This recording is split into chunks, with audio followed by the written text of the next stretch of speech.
Nafissa Diouf pour le compte de la télévision sénégalaise. Alors moi, je m'inscris toujours dans ce sillage de la violence. Dans vos 3 œuvres en filigrane, donc il y a le thème du père et également de la violence. Est-ce qu'il y a une obsession chez Mahamat Saleh Haroun du père?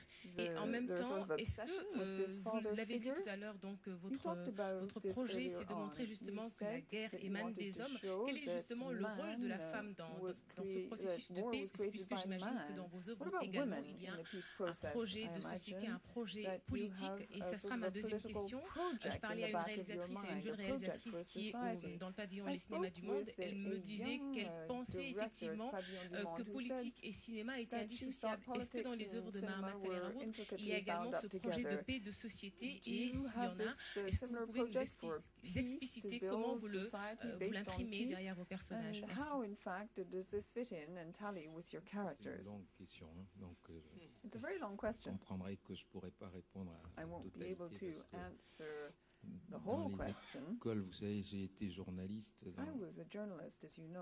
il y a quelques années. Quand je faisais mon école de journalisme, on nous apprenait à poser des questions courtes pour que, en fait, donc excusez-moi, mais je vais essayer de répondre. Donc, alors,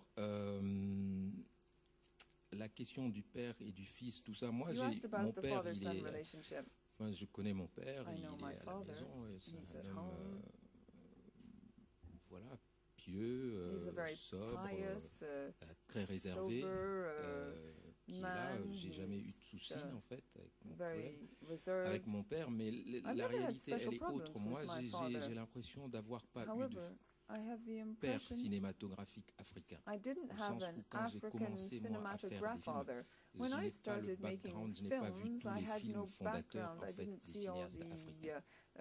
Et quand j'ai commencé à poser ma caméra au Tchad, je n'ai aucune image d'un cinéaste tchadien en fait. Donc je n'ai pas de père, et c'est en cela que ceci m'obsède peut-être.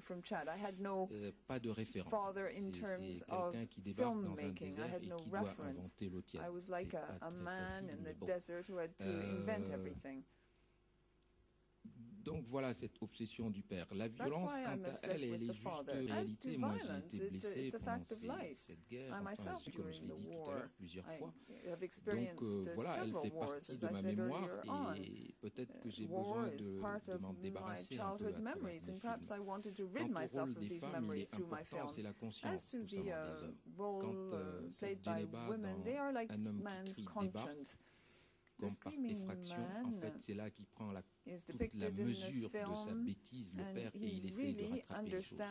Tout comme dans Darat, il y a cette jeune femme, la femme du boulanger, qui apporte un peu de douceur, qui est celle qui apporte un peu de médiation même entre les ennemis et tout. Donc pour moi, voilà, je leur donne des rôles qui peuvent paraître petits, mais vous savez qu'il n'y a pas de petits rôles au cinéma.